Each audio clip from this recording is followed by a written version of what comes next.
ಇವತ್ತು ನಾನು ಏನ್ ವಿಷಯ ಮಾತಾಡ್ಬೇಕು ಅಂತ ಸೆಕೆಂಡ್ ಕ್ಯಾಮ್ರಾ ತಗೋಬೇಕು ಅಂತ ಕಳ್ತನದ ಕ್ಯಾಮ್ರಾ ಆಗಿದ್ರೆ ಬಿಲ್ ಡೂಪ್ಲಿಕೇಟ್ ಆಗಿದ್ರೆ ಸ್ಟೇಷನ್ ಹೋಗಿರೋ ಕ್ಯಾಮ್ರಾ ಕೋರ್ಟ್ ಅಲ್ಲಿ ಬಿಡಿಸೋ ಬರ್ಬೇಕಾದ್ರೆ ಬಿಲ್ ಇಲ್ಲ ಅಂದ್ರೆ ನೀವು ನೋಡಿರೋ ಕ್ಯಾಮ್ರಾ ತಕೊಂಡು ಮಾರನೇ ದಿವಸನೇ ಕೈ ಕೊಟ್ಬಿಟ್ರೆ ಏನ್ ಬೇಕಾದ್ರೂ ಆಗ್ಬೋದಲ್ಲ. ಸೆನ್ಸರ್ ಸರಿ ಇಲ್ಲ ಅಂದ್ರೆ, ಲೆನ್ಸ್ ಸರಿ ಇಲ್ಲ ಅಂದ್ರೆ ಏನ್ ಬೇಕಾದ್ರೂ ಆಗ್ಬೋದು. ಮತ್ತೆ ಇದಕ್ಕೆಲ್ಲ ಸೊಲ್ಯೂಷನ್ ಏನು, ಹೇಗ್ ತಗೊಳ್ಳೋದು ಸೆಕೆಂಡ್ ಕ್ಯಾಮ್ರಾನ, ಬನ್ನಿ ತಿಳ್ಕೊಳ್ಳೋಣ. ನಮಸ್ತೆ, ನಾನು ನಿಮ್ಮ ಮನೋಹರ್ ಆಚಾರ್. ಇದು ನಮ್ಮ ಪದ್ಧತಿ ಕನ್ನಡ ಯೂಟ್ಯೂಬ್ ಚಾನಲ್. ಮೊದಲನೇ ಪಾಯಿಂಟ್ ಏನ್ ಗೊತ್ತಾ? ಫಸ್ಟ್ ಪಾಯಿಂಟ್, ನೀವು ಕ್ಯಾಮ್ರಾ ತಗೊಳ್ತಾ ಇದ್ದೀರಾ ಅಂದ್ರೆ ಆ ಕ್ಯಾಮ್ರಾದ ಬಿಲ್ಲು ಕರೆಕ್ಟ್ ಆಗಿ ಇರ್ಬೇಕು ಅಂದ್ರೆ ಆ ಕ್ಯಾಮ್ರಾದ ಸೀರಿಯಲ್ ನಂಬರ್ ಆ ಬಿಲ್ ಅಲ್ಲಿ ಇರ್ಬೇಕು. ಸೇಮ್ ಸೀರಿಯಲ್ ನಂಬರ್ ಕ್ಯಾಮ್ರಾದಲ್ಲಿ ಬಿಲ್ ಅಲ್ಲಿ ಎರಡರಲ್ಲೂ ಇರಬೇಕು. ನೆಕ್ಸ್ಟ್, ಅಕಸ್ಮಾತ್ ಬಿಲ್ ಡ್ಯೂಪ್ಲಿಕೇಟ್ ಆಗಿದ್ರೆ ಅಂತ ನಿಮ್ಗೆ ಏನಾದ್ರು ಅನುಮಾನ ಬಂದ್ರೆ ಅದನ್ನ ನೀವು ಹೋಗಿ ಸರ್ವಿಸ್ ಸೆಂಟರ್ ಅಲ್ಲಿ ಆ ಸೀರಿಯಲ್ ನಂಬರ್ ಹಾಕಿ ಅದು ಯಾರ ಹೆಸರಲ್ಲಿ ಇದೆ ಅಂತ ಚೆಕ್ ಮಾಡಿಸ್ಕೊಬಹುದು. ಓಕೆನಾ? ಬಿಲ್ಲು ನೀವು ಫಸ್ಟ್ ಕ್ಯಾಮ್ರಾ ಆಗ್ಲಿ ಸೆಕೆಂಡ್ ಕ್ಯಾಮ್ರಾ ಆಗ್ಲಿ ವೆರಿ ಇಂಪಾರ್ಟೆಂಟ್. ಯಾಕೆ ಗೊತ್ತಾ?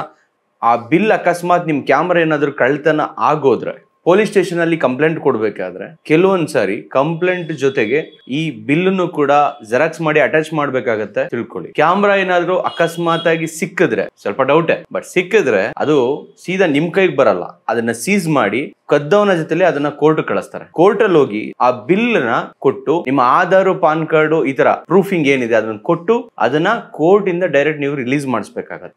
ಈ ತರ ಪ್ರೊಸೀಜರ್ ಇರುತ್ತೆ. ಸೊ ಹಾಗಾಗಿ ನೀವು ಫಸ್ಟ್ ಕ್ಯಾಮ್ರಾನಾದ್ರೂ ತಗೊಳ್ಳಿ, ಸೆಕೆಂಡ್ ಕ್ಯಾಮ್ರಾನಾದ್ರೂ ತಗೊಳ್ಳಿ. So bill must and should ಒಂದು. ಎರಡನೇದು, ಬಿಲ್ಲು ಸೆಕೆಂಡ್ ಕ್ಯಾಮ್ರಾ ನೀವು ಪರ್ಚೇಸ್ ಮಾಡ್ತಾ ಇದ್ದೀರಾ ಅಂದ್ರೆ ಬಿಲ್ಲು ಅದ್ರ ಜೊತೆಗೆ ಯಾರೇ ಆಗ್ಲಿ ಅದನ್ನ ಕೊಟ್ರು ಅಂದ್ರೆ ಅದು ಜಿನಿಯನ್ ಕ್ಯಾಮ್ರಾ ಅಂತ. ಆ ಬಿಲ್ ಕರೆಕ್ಟ್ ಆಗಿದ್ದು ಸೆಕೆಂಡ್ ಕ್ಯಾಮ್ರಾ ಜೊತೆ ಬಿಲ್ ಬಂದಿದೆ ಅಂದ್ರೆ ಜಿನಿಯನ್ ಕ್ಯಾಮ್ರಾ. ಯಾಕೆಂದ್ರೆ ವಿತೌಟ್ ಬಿಲ್ ತಗೊಂಡ್ರೆ ಅದು ಗ್ರೇ ಮಾರ್ಕೆಟ್ ಅಲ್ಲೂ ಸಿಗ್ಬೋದು, ಯಾವ ಮಾರ್ಕೆಟ್ ಅಲ್ಲಿ ಬೇಕಾದ್ರೂ ಬಂದಿರ್ಬೋದು, ರೀಫರ್ಬಿಶ್ಡ್ ಆಗಿರ್ಬೋದು, ಏನ್ ಬೇಕಾದ್ರೂ ಆಗಿರ್ಬೋದು. ಆದ್ರೆ ಬಿಲ್ ಇದ್ರೆ ವಿತ್ ಬಿಲ್ ನೀವು ಈ ವರ್ಷದಿಂದ ತಗೊಂಡಿದ್ದಾರೆ, ಅವ್ರು ಇಷ್ಟು ಯೂಸ್ ಮಾಡಿರ್ಬೋದು ಅಂತ ಅಪ್ರಾಕ್ಸಿಮೇಟ್ ಕ್ಯಾಲ್ಕುಲೇಷನ್ ಇರುತ್ತೆ. ಸೊ ಹಾಗಾಗಿ ಬಿಲ್ ತುಂಬಾ important. Next, warranty card. Warranty card ಅಂತ ಹಿಂಗೆ ಯಾಕೆ ಹೇಳಿದೆ ಗೊತ್ತಾ? ಆ ವಾರಂಟಿ ಕಾರ್ಡ್ ನಮ್ಮ ಕ್ಯಾಮ್ರಾದ ಒಂಥರ ಏನ್ ಹೇಳ್ತಾರೆ ಗಾಡ್ ಫಾದರ್ ಅಂತ. ಯಾಕೆಂದ್ರೆ ಹೊಸ ಕ್ಯಾಮ್ರಾ ತಂದ ತಕ್ಷಣನೇ ಸರ್ವಿಸ್ ಬಂದ್ಬೋದು, ರಿಪೇರಿ ಬಂದ್ಬಿಡ್ಬೋದು. ವೆದರ್ ಶೀಲ್ಡ್ ಅಂತ ಕೊಡ್ತಾರೆ, ವೆದರ್ ಶೀಲ್ಡ್ ಅಲ್ಲೂ ಏನೋ ಇಶ್ಯೂಸ್ ಆಗಿರುತ್ತೆ. ಸೊ ಅದಕ್ಕೋಸ್ಕರನೇ ಕ್ಯಾಮ್ರಾ ಸರ್ವಿಸ್ ಪಾರ್ಟ್ಸ್ ಗಳಿಗೆ ನಾವು ದುಡ್ಡು ಸುರಿಯಕ್ ಆಗಲ್ಲ ಅಂತಾನೆ ವಾರಂಟಿ ಕಾರ್ಡ್ ತಗೊಳ್ಳೋದು. ವಾರಂಟಿ ಕಾರ್ಡ್ ಇದ್ರೆ ನಮ್ಗೆ ಏನ್ ಗೊತ್ತಾಗುತ್ತೆ ಗೊತ್ತಾ? ಸೆಕೆಂಡ್ ಕ್ಯಾಮ್ರಾ ತಗೋಬೇಕಾದ್ರೆ ಕ್ಯಾಮ್ರಾ ಜಿನಿಯನ್ ಇದೆ ಅಂತ. ಬಿಲ್ ಬೇಕಾದ್ರೆ ಏನೋ ಒಂದ್ ಮಾಡಿ, ವಾರಂಟಿ ಕಾರ್ಡ್ ಇನ್ನೊಂದೇನೋ ಒಂದ್ ಮಾಡಿ ಏನೋ ಒಂದ್ ಮಾಡ್ತಾರೆ ಅಂತ ಅನುಮಾನ ಇದ್ರು ಕೂಡ ವಾರಂಟಿ ಕಾರ್ಡ್ ಇದ್ರೆ ಕ್ಯಾಮ್ರಾ ಜಿನಿಯನ್ ಇದೆ ಅಂತ ತಾನೇ ಅರ್ಥ. ಅಕಸ್ಮಾತ್ ಆಗಿ ವಾರಂಟಿಯಲ್ಲಿ ಇನ್ನೂ ಕ್ಯಾಮ್ರಾ ವಾರಂಟಿ ಪೀರಿಯಡ್ ಅಲ್ಲೇ ಇದೆ ಅಂದ್ರೆ ನಿಮ್ ಕ್ಯಾಮ್ರಾ ತಗೊಂಡ ಮೇಲೆ ಮನೆಗೆ ಹೋದ್ಮೇಲೆ ಅಕಸ್ಮಾತ್ ಏನಾರ ಇಶ್ಯೂಸ್ ಆಯ್ತು ಅಂದ್ರೆ ಅದು ಕಂಪ್ನಿ ನೋಡ್ಕೊಳ್ಳುತ್ತೆ, ನಿಮ್ ತಲೆ ಮೇಲೆ ಏನ್ ಬೀಳಲ್ಲ. ಅಕಸ್ಮಾತ್ ಆಗಿ ವಾರಂಟಿಯಲ್ಲಿ ಇಲ್ಲ ಅಂದ್ರೆ ಇಂಥ ಡೇಟ್ ಇಂದ ಅದು ವಾರಂಟಿಯಲ್ಲಿ ಇತ್ತು, ಅದನ್ನ ಅವ್ರು ಮಡಿಕೊಂಡಿದ್ರು ವಾರಂಟಿ ಕಾರ್ಡ್ ಇನ್ನೂ ಅಂದ್ರೆ ಮನುಷ್ಯ ಜಿನಿಯನ್ ಅಂತ ಅರ್ಥ. ಅಂದ್ರೆ ಆ ಮನುಷ್ಯ ವಾರಂಟಿ ಕಾರ್ಡ್ ಹೆಂಗ್ ನೋಡ್ಕೊಂಡಿರ್ತಾನೋ ಕ್ಯಾಮ್ರಾನು ಹಾಗೆ ನೋಡ್ಕೊಂಡಿರ್ತಾನೆ. ಇದು ಕಾಮನ್ ನಾಲೆಡ್ಜ್ ಅಲ್ವಾ? ಸೊ ಹಾಗಾಗಿ ವಾರಂಟಿ ಕಾರ್ಡ್ ಬಹಳ ಇಂಪಾರ್ಟೆಂಟ್ ಆಗುತ್ತೆ. ನೆಕ್ಸ್ಟ್ ಬಂದ್ರೆ ಶಟರ್ ಕೌಂಟ್. ನೀವು ಯಾವ ಕ್ಯಾಮ್ರಾನಾದ್ರೂ ತಗೊಳ್ಳಿ, ನೀವೇ ತಗೊಂಡ್ರು ಇಲ್ಲ ನಿಮ್ ಕ್ಯಾಮ್ರಾ ಬೇರೆಯವರೇ ತಗೊಂಡ್ರು, ಫಸ್ಟ್ ಕೇಳೋದೆ ಈ ಕ್ಯಾಮ್ರಾ ಎಷ್ಟು ಓಡಿದೆ ಅಂತ. ಶಟರ್ ಕೌಂಟ್ ಅಂದ್ರೆ ಈ ಕಾರ್ಗಳು, ಬೈಕ್ಗಳು ನಾವು ಸೆಕೆಂಡ್ಸ್ ತಗೋಬೇಕಾದ್ರೆ ಎಷ್ಟು ಕಿಲೋಮೀಟರ್ ಓಡಿದೆ ಅಂತ ಕೇಳ್ತೀವಲ್ಲ, ಹಾಗೆ ಕ್ಯಾಮ್ರಾಗಳನ್ನ ಹೇಗ್ ನಾವು ಮೆಜರ್ ಮಾಡ್ತೀವಿ ಅಂದ್ರೆ ಅದ್ರ ಆಯಸ್ಸು, ಲೈಫ್ ಅನ್ನ ಹೇಗ್ ಮೆಜರ್ ಮಾಡ್ತೀವಿ ಅಂದ್ರೆ ಶಟರ್ ಮೂಲಕ. ಹೊಸ ಶಟರ್ನು ನಾವು ಹಾಕಿಸ್ಬೋದು, ದುಡ್ಡು ಕೊಟ್ರೆ ಎಲ್ಲ ಹಾಕೊಡ್ತಾರೆ, ಅದು ಬೇರೆ ಪ್ರಶ್ನೆ. ಆದ್ರೆ ಶಟರ್ ಎಷ್ಟು ಓಡಿರುತ್ತೋ ಆ ಕ್ಯಾಮ್ರಾದ ಜೀವನ ಇದೆಯಲ್ಲ ಅದು ಹಂಗೆ ಓಡಿರುತ್ತೆ. ಅದು ಇನ್ನೇನು ಎಂಡಿಂಗ್ ಬರ್ತಾ ಇದ್ದಂಗೆ ಆ ಕ್ಯಾಮ್ರಾ ಲೈಫ್ ಮುಗಿತಾ ಇದೆ. ಸೊ ಎಲ್ಲಾ ಪಾರ್ಟ್ಸ್ ಕೂಡ ಇನ್ಬಿಲ್ಟ್ ಅಲ್ಲೇ ಇರುತ್ತೆ. ಅಂದ್ರೆ ಒಂದು ಹೋಗ್ತಾ ಇದೆ ಅಂದ್ರೆ ಇನ್ನೊಂದು ಹೋಗ್ತಾ ಇದೆ ಅಂತಾನೆ ಅರ್ಥ. ಇವತ್ತು ಹೋಗ್ಬೋದು, ನಾಳೆ ಹೋಗ್ಬೋದು. ಸೊ ಹಾಗಾಗಿ ಶಟರ್ ಕೌಂಟ್ ಬಹಳ ಇಂಪಾರ್ಟೆಂಟ್ ಆಗುತ್ತೆ. ಹಾಗಿದ್ರೆ ಶಟರ್ ಕೌಂಟ್ ಚೆಕ್ ಮಾಡೋದು ಹೇಗೆ? ಗೂಗಲ್ ನಲ್ಲಿ ಶಟರ್ ಕೌಂಟ್ ಚೆಕ್ ಮಾಡ್ಲಿಕ್ಕೆ ತುಂಬಾ ವೇಸ್ ಇದೆ, ತುಂಬಾ ಅಪ್ಲಿಕೇಶನ್ಸ್ ಇದೆ, ಆನ್ಲೈನ್ ವೆಬ್ಸೈಟ್ಸ್ ಇದೆ, ಆಫ್ಲೈನ್ ಅಪ್ಲಿಕೇಶನ್ಸ್ ಗಳಿದೆ. ಸೊ ನೀವು ತಗೊಂಡು ಈಸಿಯಾಗಿ ಶಟರ್ ಕೌಂಟ್ ಗಳನ್ನ ಚೆಕ್ ಮಾಡ್ಕೊಬಹುದು. ನೀವೇನಾದ್ರೂ DSLR ಕ್ಯಾಮ್ರಾ ಅಂದ್ರೆ ವಿತ್ ಮಿರರ್ ಇರೋ ಕ್ಯಾಮ್ರಾ, ವಿತ್ ಮಿರರ್ ಇರೋದು ಬೇರೆ, ವಿತೌಟ್ ಮಿರರ್ ಬೇರೆ, ಅಂದ್ರೆ ಮಿರರ್ಲೆಸ್ ಬೇರೆ, DSLR ಬೇರೆ. ಇದನ್ನ ನೋಡಿ, ಇಲ್ಲಿ ಲಿಂಕ್ ಬರ್ತಾ ಇದೆಯಲ್ಲ ನಿಮ್ಗೆ, ಈ ಸೈಡಲ್ಲಿ ಲಿಂಕ್ ಬರ್ತಾ ಇದೆ ಮೇಲ್ಗಡೆ. ಅದು ನಾನು ಈಗ ಆಲ್ರೆಡಿ ಸೆನ್ಸರ್ ಬಗ್ಗೆ ಒಂದು ವಿಡಿಯೋ ಮಾಡಿದ್ದೀನಿ. ನಿಮ್ಗೆ ಏನಾದ್ರು ಇದ್ರಲ್ಲಿ ಡೌಟ್ ಇದ್ರೆ ದಯವಿಟ್ಟು ಈ ಲಿಂಕ್ ನ ಕ್ಲಿಕ್ ಮಾಡಿದ್ರೆ ಡೈರೆಕ್ಟ್ ನಿಮ್ಗೆ ಆ ವಿಡಿಯೋ ಕರ್ಕೊಂಡು ಹೋಗುತ್ತೆ, ನೀವು ನೋಡ್ಬೋದು. ನೋಡಿ, DSLR ಕ್ಯಾಮ್ರಾಗಳು 1 ಲಕ್ಷದಿಂದ 1.5-2 ಲಕ್ಷದವರೆಗೂ ಆ ಕ್ಯಾಮ್ರಾ ಮಾಡೆಲ್ ಅದು ಹೈಬ್ರಿಡ್ ಕ್ಯಾಮ್ರಾನ ಯಾವುದು ಅನ್ನೋದ್ರ ಮೇಲೆ ಡಿಪೆಂಡ್ ಆಗುತ್ತೆ. ಅಕಸ್ಮಾತ್ ಅದು ಸ್ವಲ್ಪ ಕಮ್ಮಿ ಬಜೆಟ್ ನ ಕ್ರಾಪ್ ಸೆನ್ಸರ್ ಕ್ಯಾಮ್ರಾ ಆಗಿದ್ರೆ 50,000, 70,000, 1 ಲಕ್ಷಗೆಲ್ಲ ಅದ್ರ ಆಯಸ್ಸು ಪೂರ್ತಿಯಾಗಿ ಮುಗಿದೋಗಿರುತ್ತೆ. ಅಕಸ್ಮಾತ್ ಅದು ಪ್ರೊಫೆಷನಲ್ ಕ್ಯಾಮ್ರಾ ಆಗಿದ್ರೆ ಅದು ನಿಮಗೆ 1 ಲಕ್ಷದಿಂದ 1.5 ಲಕ್ಷದವರೆಗೂ ಬರುತ್ತೆ. ಚೆನ್ನಾಗಿ ಮೇಂಟೈನ್ ಮಾಡಿದ್ರೆ ಇನ್ನೊಂದು ಸ್ವಲ್ಪ ಜಾಸ್ತಿ ಬರ್ಬೋದು ಅಷ್ಟೇ. ಸೊ ಹಾಗಾಗಿ ಶಟರ್ ಅನ್ನ ನೋಡೋದು ಬಹಳ ಇಂಪಾರ್ಟೆಂಟು. ಮಿರರ್ಲೆಸ್ ಕ್ಯಾಮ್ರಾಗಳಲ್ಲಿ ಹೇಗಪ್ಪ ಅಂದ್ರೆ ಮಿರರ್ಲೆಸ್ ಕ್ಯಾಮ್ರಾದಲ್ಲಿ 2 ತರ ಶಟರ್ ಬರುತ್ತೆ. ಒಂದು ಮೆಕ್ಯಾನಿಕಲ್ ಶಟರ್, ಅಂದ್ರೆ ಶಟರ್ ಮಾಮೂಲಿ DSLR ಏನ್ ಬರುತ್ತೋ ಅದೇ ತರ ಶಟರ್ ಬರುತ್ತೆ, ಇನ್ನೂ ಸ್ವಲ್ಪ ಅಡ್ವಾನ್ಸ್ ಆಗಿರುತ್ತೆ. ಎರಡನೇದು ಎಲೆಕ್ಟ್ರಾನಿಕ್ ಶಟರ್. ಎಲೆಕ್ಟ್ರಾನಿಕ್ ಶಟರ್ ಅಲ್ಲಿ ನಿಮ್ಗೆ ಅಷ್ಟು ಬೇಗ ಏನು ಲೈಫ್ ಕ್ಲೋಸ್ ಆಗಲ್ಲ, ಅದು ಸ್ವಲ್ಪ ಚೆನ್ನಾಗಿ ಬಾಳಿಕೆ ಬರುತ್ತೆ. ಏನೇ ಆದ್ರೂ ಮೆಕ್ಯಾನಿಕಲ್ ಶಟರ್ ಏನು ನೋಡಿದೆ ಅದ್ರ ಮೇಲೆ ಆ ಕ್ಯಾಮ್ರಾ ಡಿಪೆಂಡ್ ಆಗುತ್ತೆ. ಸೊ ಮಿರರ್ಲೆಸ್ ಕ್ಯಾಮ್ರಾನ ಡಿಪೆಂಡ್ ಮಾಡೋದು ಮೆಕ್ಯಾನಿಕಲ್ ಶಟರ್. ಸೊ ನೆಕ್ಸ್ಟ್ ನಾವು ಮಾತಾಡ್ತಾ ಇರೋದು ಸೆನ್ಸರ್ ಬಗ್ಗೆ. ನಾನು ಹೇಳಿದ್ನಲ್ಲ ಅವಾಗ್ಲೇ. ಸೊ ಶಟರ್ ಓಕೆ, ಸೆನ್ಸರ್ ಬಗ್ಗೆ ನಾನು ಒಂದು ವಿಡಿಯೋ ನೋಡಿ ಅಂತ ಹೇಳಿದ್ನಲ್ಲ. ಸೊ ಖಂಡಿತವಾಗ್ಲೂ ನೋಡಿ, ಬಹಳ ಇಂಪಾರ್ಟೆಂಟ್. ನೀವು ಫೋಟೋಗ್ರಾಫರ್ ಆಗಿರಿ ಆಗದೇ ಇರಿ, ಈ ನಾಲೆಡ್ಜ್ ಬಹಳ ಇಂಪಾರ್ಟೆಂಟ್. ನಿಮ್ಗೆ ಕ್ಯಾಮ್ರಾ ಮೇಲೆ ಇಂಟ್ರೆಸ್ಟ್ ಇದೆಯಾ, ಫೋಟೋಗ್ರಫಿ ಮೇಲೆ ಇಂಟ್ರೆಸ್ಟ್ ಇದೆಯಾ, ದಯವಿಟ್ಟು ಸೆನ್ಸರ್ ಬಗ್ಗೆ ತಿಳ್ಕೊಳ್ಳಿ. ನೋಡಿ ಮತ್ತೆ ಇನ್ನೊಂದ್ಸರಿ ಆ ಲಿಂಕ್ ಬರ್ತಾ ಇದೆ, ದಯವಿಟ್ಟು ಸೆನ್ಸರ್ ಬಗ್ಗೆ ತಿಳ್ಕೊಳ್ಳಿ. ಇಟ್ಸ್ ವೆರಿ ವೆರಿ ಇಂಪಾರ್ಟೆಂಟ್, ಸರಿನಾ? ಅಕಸ್ಮಾತ್ ನೀವು ತಗೊಳ್ತಾ ಇರುವಂತಹ ಸೆಕೆಂಡ್ಸ್ ಕ್ಯಾಮ್ರಾದಲ್ಲಿ ಸೆನ್ಸರ್ನ ನೀವು ಚೆಕ್ ಮಾಡಬೇಕಾದ್ರೆ ಯಾವುದಾದ್ರೂ ಒಂದು ಸಣ್ಣ ಕರೆ ಇತ್ತು ಅಂದ್ರೂ ಕೂಡ ದಯವಿಟ್ಟು ಆ ಕ್ಯಾಮ್ರಾನ ತಗೊಳ್ಳೋದಿರ್ಲಿ, ಮುಟ್ಟಕ್ಕೂ ಹೋಗಬೇಡಿ. ಅದನ್ನ ಹೇಗೆ ಚೆಕ್ ಮಾಡೋದು ಅಂದ್ರೆ, ನೋಡಿ ಕ್ಯಾಮ್ರಾ ತಗೊಳ್ಳಿ, ಕ್ಯಾಮ್ರಾ ತಗೊಂಡು ಈ ಲೆನ್ಸನ್ನ ರಿಮೂವ್ ಮಾಡಿ. ಇಲ್ಲಿ ನಿಮ್ಗೆ ಕಾಣಿಸ್ತಾ ಇದೆಯಲ್ಲ ಮಿರರ್ ತರ, ಸೊ ಇದೆ ಆ ಸೆನ್ಸರ್. ಈ ಸೆನ್ಸರ್ ಮೇಲೆ ಯಾವುದೇ ಕರೆ, ಧೂಳು, ಡಸ್ಟ್ ಅಂದ್ರೆ ಈ ಡಸ್ಟ್ ಪಾರ್ಟಿಕಲ್ಸ್ ಇರುತ್ತೆ, ಅದು ಕಚ್ಕೊಂಡಿರ್ಬಾರ್ದು. ಒಂದ್ ಸ್ವಲ್ಪ ದಾರ ತರ ಚುಕ್ಕಿ ತರ ಇರುತ್ತೆ. ಕೆಲವೊಂದ್ಸರಿ ಏನಾಗ್ಬಿಡುತ್ತೆ, ಅದನ್ನ ಕ್ಲೀನ್ ಮಾಡಕ್ ಹೋಗಿ ಕೂಡ ಈ ಸೆನ್ಸರ್ ನ ನಾವು ಸ್ಕ್ರಾಚ್ ಮಾಡಿರುವಂತಹ ಚಾನ್ಸಸ್ ಇರುತ್ತೆ. ನಾವು ಅಂದ್ರೆ ನಾವಲ್ಲ, ಕ್ಯಾಮ್ರಾಗಳು ಮಾರ್ತಾ ಇದಾರಲ್ಲ ಅವರು. ಸೊ ಅವರು ಈ ಸೆನ್ಸರ್ ನ ಸ್ಕ್ರಾಚ್ ಮಾಡಿರ್ತಾರೆ. ಒಂದ್ಸರಿ ಅದು ಸ್ಕ್ರಾಚ್ ಆಯ್ತು ಅಂದ್ರೆ ಮುಗೀತು. ಸೊ ಹಾಗಾಗಿ ಅಕಸ್ಮಾತ್ ಹಾಗೇನಾದ್ರು ಇದ್ರೆ ದಯವಿಟ್ಟು ಆ ಕ್ಯಾಮ್ರಾವನ್ನ ತಗೊಳ್ಳೋದಿರ್ಲಿ, ಮುಟ್ಟಕ್ಕೂ ಹೋಗ್ಬೇಡಿ, ಸವಾಸನೆ ಬೇಡ, ಅದನ್ನ ಅಲ್ಲಿಗೆ ಬಿಟ್ಬಿಡಿ. ಅಕಸ್ಮಾತ್ ಅದು ಸೆನ್ಸರ್ ಕ್ಲೀನಿಂಗ್ ಮಾಡಿಸ್ಕೊಡ್ತೀನಿ ಅದು ಇದು ಅಂತ ಹೇಳಿದ್ರು ಕೂಡ ದಯವಿಟ್ಟು ತಗೋಬೇಡಿ. ಇದು ನನ್ನ ಒಪಿನಿಯನ್. ಅಕಸ್ಮಾತ್ ಸೆನ್ಸರ್ ಕ್ಲೀನ್ ಮಾಡಿಸಿದ್ರೆ ತಗೋಬೋದಲ್ವಾ ಅಂತ ನಿಮ್ಮ ಒಪಿನಿಯನ್ ಇದ್ರೆ ತಗೊಳ್ಳಿ. ಕ್ಲೀನ್ ಮಾಡಿಸೋ ಜವಾಬ್ದಾರಿ ನಿಮ್ದ ಅವ್ರದ್ದು ಅಂತ ಮಾತಾಡ್ಕೊಂಡು ತಗೋಬಹುದು, ಏನ್ ತೊಂದರೆ ಇಲ್ಲ. ಬಟ್ ನನ್ನ ಪ್ರಕಾರ ಸೆನ್ಸರ್ನ ಏನಾದ್ರೂ ಸ್ವಲ್ಪ ಹೆಚ್ಚು ಕಮ್ಮಿ ಇದ್ರೂ ಕೂಡ ದಯವಿಟ್ಟು ತಗೋಬೇಡಿ. ಎರಡನೇದು, ಇದ್ರದ ಫೋಟೋ ಬಂದ್ಬಿಟ್ಟು ನೀವು ಲೆನ್ಸ್ ಫಿಕ್ಸ್ ಮಾಡ್ಬಿಟ್ಟು ಆಕಾಶಕ್ಕೆ ಅಂದ್ರೆ ಸ್ಕೈಯಲ್ಲಿ, ಬ್ಲೂ ಕಲರ್ ಸ್ಕೈಯಲ್ಲಿ ನೀವು ಮ್ಯಾನ್ಯುಯಲ್ ಫೋಕಸ್ ಮಾಡಿ, ಆಟೋ ಫೋಕಸ್ ಆಗೋದಿಲ್ಲ. ಸೊ ಮ್ಯಾನ್ಯುಯಲ್ ಫೋಕಸ್ ಮಾಡಿ ಒಂದು ಫೋಟೋ ತೆಗಿ. ಅಲ್ಲಿ ನಿಮ್ಗೆ ಆ ಫೋಟೋನ ನೀವು ಮಾನಿಟರ್ ಹಾಕಿ ನೋಡಿದಾಗ ಸ್ವಲ್ಪ ದಾರ ತರ ಅಂದ್ರೆ ಚಿಕ್ಕ ದಾರಗಳ ತರ, ಚುಕ್ಕಿ ತರ ಏನಾದ್ರೂ ನಿಮ್ಗೆ ಕಂಡು ಬಂದ್ರೆ ಆ ಸೆನ್ಸರ್ ಅಲ್ಲಿ ಆ ಡಸ್ಟ್ ಪಾರ್ಟಿಕಲ್ಸ್ ಇದೆ ಅಂತ ಅರ್ಥ. ಸೊ ತುಂಬಾ ಕೇರ್ಫುಲ್ ಆಗಿ ನೋಡ್ಕೊಳ್ಳಿ, ಅಂದ್ರೆ ಸೆನ್ಸರ್ ತುಂಬಾ ಇಂಪಾರ್ಟೆಂಟ್. ಸೊ ಹಾಗಾಗಿ ನಾನು ನಿಮ್ಗೆ ಹೇಳ್ತಾ ಇದ್ದೀನಿ. ನೆಕ್ಸ್ಟ್, ಈ ಫ್ಲಾಶ್ ಹಾಕೋ ಜಾಗ ಇದೆಯಲ್ಲ, ಟ್ರಿಗರ್, ಫ್ಲಾಶ್ ಈ ತರ ನಾವು ಹಾಕುವಂತ ಈ ಜಾಗ ಇದೆಯಲ್ಲ, ಇದು ಬಹಳ ಇಂಪಾರ್ಟೆಂಟ್. ಇದನ್ನೇನಾಗುತ್ತೆ, ನಾವು ತಗೋಬೇಕಾದ್ರೆ ತುಂಬಾ ಚಿಕ್ಕದಾಗಿ ಕಾಣಿಸ್ಬಿಡುತ್ತೆ, ಅದು ಇದ್ರ ಪರವಾಗಿ ಏನ್ ತೊಂದ್ರೆ ಇಲ್ಲ ಅನ್ಸುತ್ತೆ, ಬಟ್ ಬಹಳ ಇಂಪಾರ್ಟೆಂಟ್. ಒಂದ್ ಕ್ಯಾಮ್ರಾಗೆ ಲೈಟಿಂಗ್ಸ್ ಎಲ್ಲಿಂದ ಬರುತ್ತೆ ಗೊತ್ತಾ? ಲೈಟ್ ಇಂದ ಬರುತ್ತೆ, ನನ್ಗೂ ಚೆನ್ನಾಗಿ ಗೊತ್ತು. ಬಟ್ ಲೈಟ್ಗೆ ಸಿಗ್ನಲ್ ಹೋಗೋದೇ ಇದರಿಂದ. ನೀವು ಇನ್ಬಿಲ್ಟ್ ಅಂದ್ರೆ ಕ್ಯಾಮ್ರಾ ಮೇಲ್ಗಡೆ ಫ್ಲಾಶ್ ಆಗಿ ಇಲ್ಲ ಟ್ರಿಗರ್ ಹಾಕಿ ಸಿಗ್ನಲ್ ಹೋಗೋದೇ ಇಲ್ಲಿಂದ. ನೀವು ತಗೋಬೇಕಾದ್ರೆ ದಯವಿಟ್ಟು ಇಲ್ಲೂ ಕೂಡ ಅಂದ್ರೆ ಫ್ಲಾಶ್ ಮೇಲ್ಗಡೆ ನೀವು ಏನ್ ಫಿಟ್ ಮಾಡ್ತಿರೋ, ಟ್ರಿಗರ್ನ ಫಿಟ್ ಮಾಡ್ತಿರೋ ಆ ಜಾಗದಲ್ಲೂ ಕೂಡ ನೀವು ಅದನ್ನ ಹಾಕಿ ನೋಡಿ, ಸಿಗ್ನಲ್ ಕರೆಕ್ಟ್ ಪಾಸ್ ಆಗುತ್ತಾ ಅಂತ ಒಂದಲ್ಲ 2 ತರ ಫ್ಲಾಶ್ ಗಳನ್ನ ಯೂಸ್ ಮಾಡಿ ನೋಡಿ ತಗೊಳ್ಳಿ. ಒಂದೊಂದ್ಸರಿ ಲೂಸ್ ಆಗಿ ಹೋಗಿರುತ್ತೆ, ಒರಿಜಿನಲ್ ಇರಲ್ಲ, ಅದೇನಾದ್ರು ಡ್ಯಾಮೇಜ್ ಆಗಿ ಅದನ್ನ ತೆಗೆದು ರೀಪ್ಲೇಸ್ ಮಾಡಿಸಿರ್ತಾರೆ, ಕರೆಕ್ಟಾಗಿ ಕೂತ್ಕೊಂಡಿರಲ್ಲ. ಸೊ ಹಾಗಾಗಿ ನೀವು ಫ್ಲಾಶ್ ತೆಗೆದು ನೋಡಿ ಆದಾದ್ಮೇಲೆ ಟ್ರಿಗರ್ ಹಾಕಿ. ಟ್ರಿಗರ್ ವರ್ಕ್ ಆಗ್ಬೇಕು. ಟ್ರಿಗರ್ ವರ್ಕ್ ಆಯ್ತು, ಫ್ಲಾಶ್ ವರ್ಕ್ ಆಯ್ತು ಅಂದ್ರೆ ಇದು ಪಾಸ್ ಚೆನ್ನಾಗಿದೆ ಅಂತ. ನೆಕ್ಸ್ಟ್ ಹೋಗೋಣ. ನೆಕ್ಸ್ಟ್ ನೋಡಿ, ಇನ್ಬಿಲ್ಟ್ ಫ್ಲಾಶ್ ಇದು. ಸೊ ಇನ್ಬಿಲ್ಟ್ ಫ್ಲಾಶ್ ಕೂಡ ನಿಮ್ಗೆ ಫ್ಲಾಶ್ ಬರ್ಬೇಕು. ಯಾಕಂದ್ರೆ ಆ ಕ್ಯಾಮ್ರಾದಲ್ಲಿ ಆ ಇನ್ಬಿಲ್ಟ್ ಫ್ಲಾಶ್ ಕೊಟ್ಟಿದ್ದಾರೆ ಅಂದ್ರೆ, ಆ ಫ್ಲಾಶ್ ಬಂದಿಲ್ಲ ಅಂದ್ರೆ ಸೊ ಅದು ಬರ್ದೇ ಇರೋ ತರ ಏನೋ ಇಶ್ಯೂಸ್ ಆಗಿದೆ ಅಂತ, ಅದ್ರ ಬಗ್ಗೆ ಸ್ವಲ್ಪ ಕೇರ್ ಇರಲಿ. ತುಂಬಾ ಇಂಪಾರ್ಟೆಂಟ್ ಅಂತ ನಾನು ಹೇಳ್ತಾ ಇಲ್ಲ, ಬಟ್ ತುಂಬಾ ಚಿಕ್ಕ ವಿಷಯ ಕೂಡ ದೊಡ್ಡ ವಿಷಯ ಆಗಿ ಮಾರ್ಪಡುತ್ತೆ ಕೆಲವೊಂದು ಸಮಯದಲ್ಲಿ. ಸೊ ಹಾಗಾಗಿ ಇನ್ಬಿಲ್ಟ್ ಫ್ಲಾಶ್ನು ಕೂಡ ನೀವು ನೋಡ್ಕೊಂಡು ತಗೊಳ್ಳಿ. ಪ್ರೊಫೆಷನಲ್ ಕ್ಯಾಮ್ರಾಗಳಿಗೆ ಇನ್ಬಿಲ್ಟ್ ಫ್ಲಾಶಸ್ ಎಲ್ಲ ಬರೋದಿಲ್ಲ. ಸ್ವಲ್ಪ ಕ್ರಾಪ್ ಸೆನ್ಸರ್, ತುಂಬಾ ಕಮ್ಮಿ ಬಜೆಟ್ ನ ಕ್ಯಾಮ್ರಾಗಳಿಗೆ ಇನ್ಬಿಲ್ಟ್ ಫ್ಲಾಶ್ ಬರುತ್ತೆ. ಸೊ ನೆಕ್ಸ್ಟ್ ನಾವು ಚೆಕ್ ಮಾಡ್ಬೇಕಾಗಿರುವಂತ ಪ್ಲೇಸ್ ಬಂದ್ಬಿಟ್ಟು ಈ ಲೆನ್ಸ್ ಮೌಂಟ್ ಅಂದ್ರೆ ಕೆಲವು ಜನಕ್ಕೆ ಗೊತ್ತಿರುತ್ತೆ, ಕೆಲವು ಜನಕ್ಕೆ ಗೊತ್ತಿರಲ್ಲ. ಸೊ ಲೆನ್ಸ್ ಮೌಂಟ್ ಅಂದ್ರೆ ಇದೆ. ಸೊ ನೀವು ಲೆನ್ಸ್ ಹಾಕ್ತಿರಲ್ಲ ಆ ಜಾಗ, ನೀವು ಸೆಕೆಂಡ್ಸ್ ಕ್ಯಾಮ್ರಾ ತಗೊಳ್ತಾ ಇರೋದ್ರಿಂದ ಈ ಜಾಗ ಅಂದ್ರೆ ಈ ಮೆಟೀರಿಯಲ್ ಏನಿದೆ ಇದು ಸ್ಕ್ರಾಚ್ ಆಗಿರುತ್ತೆ. ಯಾಕೆಂದ್ರೆ ನೀವು ತಗೊಳ್ತಾ ಇರೋದು ಸೆಕೆಂಡ್ ಕ್ಯಾಮ್ರಾ, ಸೊ ಸ್ವಲ್ಪನಾದ್ರೂ ಸ್ಕ್ರಾಚ್ ಆಗೇ ಇರುತ್ತೆ. ಅಕಸ್ಮಾತ್ ಸ್ಕ್ರಾಚ್ ಆಗಿಲ್ಲ ಅಂದ್ರೆ ಇದ್ದದ್ದು ಖುಷಿನೇ ಅಲ್ವಾ. ಅಕಸ್ಮಾತ್ ಸ್ಕ್ರಾಚ್ ಆಗಿದ್ರು ತೊಂದರೆ ಇಲ್ಲ, ಪರವಾಗಿಲ್ಲ. ಆದ್ರೆ ಲೆನ್ಸ್ ಕರೆಕ್ಟ್ ಆಗಿ ಮೌಂಟ್ ಆಗ್ಬೇಕು. ನೀವು ಕೂರಿಸಿದಾಗ ಸ್ವಲ್ಪ ಕಂಜೆಸ್ಟೆಡ್ ಆಗಿ, ಹಿಂಸೆ ಆಗಿ ಆಗ್ಬಾರ್ದು. ಸೊ ಅದು ಕರೆಕ್ಟ್ ಆಗಿ ಆಗ್ಬೇಕು. ಸೊ ಪ್ಲಸ್ ನಿಮ್ಗೆ ಆ ಲೆನ್ಸ್ ನ ಸೌಂಡ್ ಟಕ್ ಅಂತ ಬರ್ಬೇಕು. ಸೊ ಅದು ಕರೆಕ್ಟ್ ಆಗಿ ಲಾಕ್ ಆಗ್ಬೇಕು. ಟಕ್ ಅಂತ ಬಂದ್ಮೇಲೆ ಲೆನ್ಸ್ ಜರುಗಬಾರ್ದು, ಶೇಕ್ ಆಗ್ಬಾರ್ದು, ಅದು ಇಂಪಾರ್ಟೆಂಟ್. ಸೊ ಅದನ್ನ ನೋಡ್ಕೊಂಡು ತಗೊಳ್ಳಿ, ಬಹಳ ಇಂಪಾರ್ಟೆಂಟ್. ಅದಾದ್ಮೇಲೆ ಒಂದು 10 ರಿಂದ 15 ಫೋಟೋಸ್ಗಳನ್ನ ಸ್ವಲ್ಪ ದೂರದಿಂದ ಹತ್ತಿರದಿಂದ ಫೋಕಸ್ ಮಾಡಿ ತಗೊಳ್ಳಿ. ಒಂದು ಲೆನ್ಸ್ ಅಲ್ಲ, ಇನ್ನೊಂದು ಲೆನ್ಸ್ ಯೂಸ್ ಮಾಡಿ. ಸೊ ಒಂದ್ ಲೆನ್ಸ್ ಅಲ್ಲಿ ಬರ್ದೇ ಇರೋಂಥ ಸಮಸ್ಯೆ ಇನ್ನೊಂದು ಲೆನ್ಸ್ ಅಲ್ಲೂ ಬರ್ಬೋದಲ್ಲ. ಸೊ ಹಾಗಾಗಿ 2 ಲೆನ್ಸ್ ನ ತಗೊಂಡೋಗಿ, ಅವ್ರ ಹತ್ರ ಇಲ್ಲ ಅಂದ್ರೆ ನೀವೇ ತಗೊಂಡೋಗಿ, ಇಲ್ಲಾಂದ್ರೆ ಅವ್ರಿಗೆ ತಗೊಂಬರಕ್ ಹೇಳಿ. ತಗೊಂಡ್ ಬಂದು 2 ಅಲ್ಲ 3 ಫೋಟೋ ಅಲ್ಲ 10 ಫೋಟೋ ತೆಗಿರಿ, ಹತ್ರ ದೂರದಿಂದ ಎಲ್ಲ ತೆಗೆದು ಫೋಕಸ್ ಎಲ್ಲ ಫಾಸ್ಟ್ ಆಗಿ ಆಗ್ತಾ ಇದೆಯಾ ನೋಡಿ. ಅಕಸ್ಮಾತ್ ಏನಾದ್ರು ಎರರ್ಸ್ ಡಿಸ್ಪ್ಲೇ ಮೇಲೆ ಬಂದ್ರೆ ಆ ಕ್ಯಾಮ್ರಾಗೂ ನಿಮಗೂ ಸಂಬಂಧನೇ ಇಲ್ಲ, ಅದನ್ನ ಅಲ್ಲೇ ಇಟ್ಬಿಟ್ಟು ಹೊರಟ್ಬಿಡಿ, ದಯವಿಟ್ಟು ತಗೋಬಿಡಿ. ಓಕೆ, ನೆಕ್ಸ್ಟ್ ನಾವು ಚೆಕ್ ಮಾಡ್ಬೇಕಾಗಿರುವಂತ ಪ್ಲೇಸ್ ಬಂದ್ಬಿಟ್ಟು ಸ್ಕ್ರೀನ್.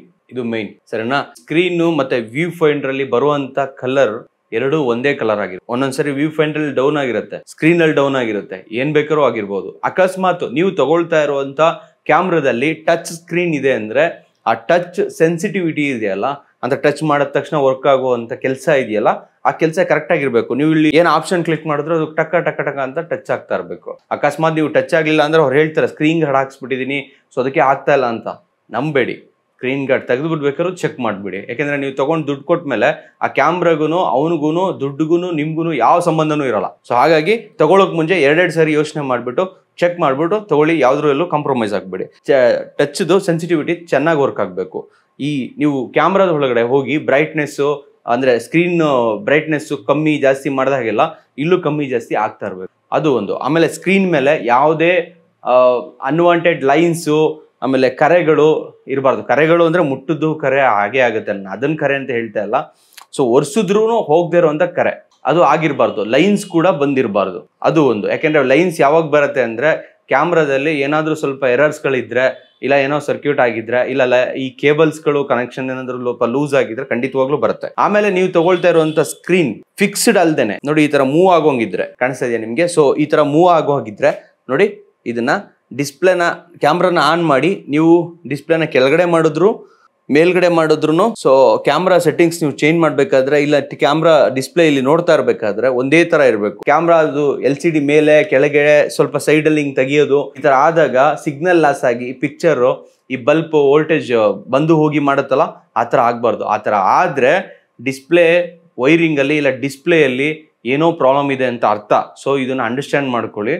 ನೆಕ್ಸ್ಟ್ ಹೋಗೋಣ. ಓಕೆ, ನೆಕ್ಸ್ಟ್ ನಾವು ಚೆಕ್ ಮಾಡ್ಬೇಕಾಗಿರುವಂತ ವಿಷಯ ಬಂದ್ಬಿಟ್ಟು ಇದನ್ನ ತುಂಬಾ ಚಿಕ್ಕದಾಗಿ ಹೇಳ್ಬಿಡ್ತೀನಿ, ಸೊ ತುಂಬಾ ಆರಾಮಾಗಿ ಅರ್ಥ ಆಗುತ್ತೆ ನೋಡಿ. ಬಟನ್ಸ್, ಈ ಬಟನ್ಸ್ ಗಳು ಕಾಣ್ತಾ ಇದೆಯಲ್ಲ, ಈ ಬಟನ್ಸ್ ಗಳು ನೀವು ಯಾವ್ದಾದ್ರು ಕ್ಯಾಮ್ರಾ ತಗೊಳ್ಳಿ, ಎಲ್ಲಾ ಕ್ಯಾಮ್ರಾಗೂ ಬಟನ್ಸ್ ಇದ್ದೇ ಇರುತ್ತೆ. ಪ್ರೊಫೆಷನಲ್ ಕ್ಯಾಮ್ರಾಗಳಿಗೆ ಜಾಸ್ತಿ ಬಟನ್ಸ್ ಇರುತ್ತೆ, ಈ ತರ ಕ್ರಾಪ್ ಸೆನ್ಸರ್ ಕ್ಯಾಮ್ರಾಗಳಿಗೆ ಕಮ್ಮಿ ಬಟನ್ಸ್ ಇರುತ್ತೆ. ಸೊ ಇದನ್ನ ಕರೆಕ್ಟಾಗಿ ಮೇಂಟೈನ್ ಮಾಡಿರ್ಬೇಕು. ಕರೆಕ್ಟಾಗಿ ಮೇಂಟೈನ್ ಮಾಡಿಲ್ಲ ಅಂದ್ರೆ ಸ್ಟ್ರಕ್ ಆಗುತ್ತೆ, ಧೂಳು ಕೂತಿರುತ್ತೆ ನೋಡಿ. ನೀವೇ ಕ್ಯಾಮ್ರಾ ತಗೊಂಡ್ರು ಅಷ್ಟೇ, ಅದನ್ನ ಹೆಂಗ್ ಮೇಂಟೈನ್ ಮಾಡೋದು ಅಂತಾನು ನಾನೊಂದು ವಿಡಿಯೋ ಮಾಡಿದೀನಿ ನೋಡಿ, ಮೇಲ್ಗಡೆ ಲಿಂಕ್ ಅಲ್ಲಿ ಆ ವಿಡಿಯೋ ಬರ್ತಾ ಇದೆ. ದಯವಿಟ್ಟು ಅದನ್ನ ಕ್ಲಿಕ್ ಮಾಡಿ ಅದ್ರ ಬಗ್ಗೆ ತಿಳ್ಕೊಳ್ಳಿ. ನೀವು ಇವತ್ತು ಈ ಕ್ಯಾಮ್ರಾ ತಗೋಬಹುದು, ಇಲ್ಲ ನಾಳೆ ಬೇರೆ ಕ್ಯಾಮ್ರಾ ತಗೋಬಹುದು. ಈಗ ಆಲ್ರೆಡಿ ನಿಮ್ಮ ಹತ್ರ ಕ್ಯಾಮ್ರಾ ಇರ್ಬೋದು, ಅದಕ್ಕೆ ಅದ್ರನ್ನ ಮೇಂಟೆನೆನ್ಸ್ ನಿಮ್ಗೆ ಗೊತ್ತಿರ್ಬೇಕಲ್ಲ. ಸೊ ಹಾಗಾಗಿ ದಯವಿಟ್ಟು ಈ ವಿಡಿಯೋನ ನೋಡಿ, ನಿಮ್ಗೆ ಕ್ಯಾಮ್ರಾ ಹೇಗ್ ಮೇಂಟೈನ್ ಮಾಡೋದು ಅಂತ ನಿಮ್ಗೆ ಅಂಡರ್ಸ್ಟ್ಯಾಂಡ್ ಆಗ್ಬಿಡತ್ತೆ ಆಲ್ಮೋಸ್ಟ್. ಸೊ ಒಂದು ನೋಡಿ, ಕ್ಯಾಮ್ರಾ ಬಟನ್ಸ್ ಇದೆಯಲ್ಲ, ಸೊ ಇದು ಹಿಂದೆ ಮುಂದೆ ಪ್ರೆಸ್ ಮಾಡಿದಾಗಲೂ ಅಲ್ಲಿ ಸ್ಕ್ರೀನ್ ಅಲ್ಲಿ ಆಪರೇಟ್ ಆಗ್ತಾ ಇರಬೇಕು. ಸೊ ಮುಂದೆ ಪ್ರೆಸ್ ಮಾಡಿದ್ರೆ ನೆಕ್ಸ್ಟ್ ಆಪ್ಷನ್ ಹೋಗ್ತಾ ಇರಬೇಕು, ಹಿಂದೆ ಪ್ರೆಸ್ ಮಾಡಿದ್ರೆ ಬ್ಯಾಕ್ ಆಪ್ಷನ್ ಬರ್ತಾ ಇರಬೇಕು. ಸೊ ಹಾಗೆ ನೀವು ಎಷ್ಟು ಯಾವಾಗ ಹೆಂಗೆ ನೀವು ಪ್ರೆಸ್ ಮಾಡ್ತಾ ಹೋಗ್ತಿರೋ ಅವಾಗೆಲ್ಲ ಅದು ಕ್ಯಾಮ್ರಾ ಆಪರೇಟ್ ಆಗಬೇಕು. ಯಾವ್ದಾದ್ರು ಒಂದು ಬಟನ್ ತುಂಬಾ ಟೈಟ್ ಆಗಿದೆ, ಈಗ ಯಾವುದೋ ಒಂದು ಎಕ್ಸ್ಪೋಸರ್ ಮಾಡೋದಕ್ಕೆ ಈ ಒಂದು ರೊಟೇಟ್ ಮಾಡ್ಲಿಕ್ಕೆ ಒಂದು ಚಕ್ರ ಕೊಟ್ಟಿದ್ದಾರೋ, ಈ ರೊಟೇಟ್ ಚಕ್ರ ತುಂಬಾ ಟೈಟ್ ಆಗಿದ್ರೆ ಆ ಚಕ್ರದ ಪಾರ್ಟ್ಸ್ ಅನ್ನ ಸರ್ವಿಸ್ ಮಾಡಿಸ್ಬೇಕು ಅಂತ ಸರಿ ಅರ್ಥ. ಅದು ಹೆಂಗಾಗತ್ತೆ ಅಂದ್ರೆ ಕೆಲವೊಂದ್ಸರಿ ಅದು ಹೊಸ್ತಾಗಿದೆ, ಅದನ್ನ ಯೂಸೇ ಮಾಡಿಲ್ಲ, ಹಾಗಾಗಿ ಅದು ರೊಟೇಟ್ ಆಗದೆ ಟೈಟ್ ಆಗ್ಬಿಟ್ಟಿದೆ, ಅದು ಸುಳ್ಳು ಅದು. ಸೊ ಅದನ್ನ ಸರ್ವಿಸ್ಗೆ ಬಂದಿದೆ ಅದು ಅಂತ ಅರ್ಥ ಮಾಡ್ಕೊಳ್ಳಿ. ಸೊ ಅವ್ರಿಗೆ ಹೇಳಿ ಇದು ಸರ್ವಿಸ್ಗೆ ಬಂದಿದೆ, ಸೊ ಇದನ್ನ ಸರ್ವಿಸ್ ಮಾಡಿಸ್ಕೊಡಿ, ಇಲ್ಲ ನಾನು ಮಾಡಿಸ್ಕೊಂತೀನಿ, ದುಡ್ಡು ಇದರಲ್ಲಿ ಅದನ್ನ ಲೆಸ್ ಮಾಡ್ತೀನಿ ಅಂತ. ಸೊ ಬಟನ್ಸ್ ಏನೇ ಇಶ್ಯೂಸ್ ಇದ್ರು ನಿಮ್ಗೆ ಆಪರೇಟಿಂಗ್ ಮಾಡ್ಬೇಕಾದ್ರೆ ಆರಾಮ್ಸೆ ಗೊತ್ತಾಗ್ಬಿಡತ್ತೆ. ಅದ್ರ ಜೊತೆಗೆ ನೋಡಿ, ಇದು ಮೌಂಟ್ ಮಾಡ್ತೀವಿ ನಾವು. ಸೊ ಇಲ್ಲಿಗೆ ಈ ಟ್ರೈಪೋರ್ಡ್ ಗೆ ನಾವು ಯೂಸ್ ಮಾಡಿದಾಗ, ಗಿಂಬಲ್ ಗಳಿಗೆ ಹಾಕಿದಾಗ ಈ ಒಂದು ಸ್ಕ್ರೂ ಟೈಪ್ ಕೊಟ್ಟಿದಾರಲ್ಲ ಒಳಗಡೆ, ಇದು ಬ್ರೇಕ್ ಆಗಿರ್ಬಾರ್ದು, ಅದು ಕರೆಕ್ಟ್ ಆಗಿ ಆಗ್ಬೇಕು. ಯಾವ್ದಾರ ಟ್ರೈಪೋರ್ಡ್ ಗೆ ಅದಕ್ಕೆ ಹೆಡ್ ಗಿಡ್ಡೆ ನಾವ್ ಇಲ್ಲಿ ಬಂದು ಫಿಕ್ಸ್ ಮಾಡಿದಾಗ ಅದು ಕರೆಕ್ಟ್ ಆಗಿ ಆಗ್ಬೇಕು. ಅಕಸ್ಮಾತ್ ಇದು ಅನ್ಥ್ರೆಡ್ ಆಗಿದ್ರೆ, ಬ್ರೇಕ್ ಆಗಿದ್ರೆ ಅದು ನಿಮ್ಗೆ ಯೂಸ್ ಆಗೋದಿಲ್ಲ, ಹ್ಯಾಂಡ್ಸ್ ಅಲ್ಲೇ ತೆಗಿಬೇಕು. ಎಲ್ಲಾನು ಯಾವಾಗ್ಲೂ ಹ್ಯಾಂಡ್ಸ್ ಯೂಸ್ ಆಗಲ್ಲ, ಕೆಲವೊಂದ್ಸರಿ ಟ್ರೈಪೋರ್ಡ್ ಹಾಕ್ಬೇಕಾಗತ್ತೆ. ಸೊ ಹಾಗಾಗಿ ಇದನ್ನು ಕೂಡ ಕೇರ್ಫುಲ್ ಆಗಿ ನೋಡ್ಕೊಳ್ಳಿ. ನೆಕ್ಸ್ಟ್, ನೀವು ಯಾವ್ದಾದ್ರು ಕ್ಯಾಮ್ರಾ ತಗೊಳ್ಳಿ, ಮಿನಿಮಮ್ 15ರಿಂದ 30 ನಿಮಿಷ ಒಂದು ವಿಡಿಯೋನ ಆ ಕ್ಯಾಮ್ರಾದಲ್ಲಿ ರೆಕಾರ್ಡ್ ಮಾಡಾದ್ಮೇಲೆ ಆ ವಿಡಿಯೋನ ನೀವು ಸಿಸ್ಟಮ್ ಅಲ್ಲಿ ಪ್ಲೇ ಮಾಡಿ. ಆ ವಿಡಿಯೋ, ಆ ಕ್ಯಾಮ್ರಾ, ನೀವು ಕೊಡ್ತಾ ಇರೋ ಪ್ರೈಸು, ಈ ಮಾಡೆಲ್ಗೆ ಸಂಬಂಧಪಟ್ಟಿದ್ದ ಕ್ವಾಲಿಟಿಲಿ ಇದೆಯಾ ಚೆಕ್ ಮಾಡ್ಕೊಳ್ಳಿ. ಅಕಸ್ಮಾತ್ ಅದ್ರಲ್ಲಿ ಏನಾದ್ರು ಇಲ್ಲ ಅಂದ್ರೆ ಕ್ವಾಲಿಟಿ ಈ ಕ್ಯಾಮ್ರಾದಲ್ಲಿ ಡೌನ್ ಆಗಿದೆ ಅಂತ ಅರ್ಥ. ಅಂದ್ರೆ ಹೆಂಗ್ ಹೇಳ್ಬೋದು ನಿಮ್ಗೆ ಅಂದ್ರೆ ಆ ಕ್ಯಾಮ್ರಾದ ತಾಕತ್ ಕಮ್ಮಿ ಆಗಿದೆ ಅಂತ ಅರ್ಥ.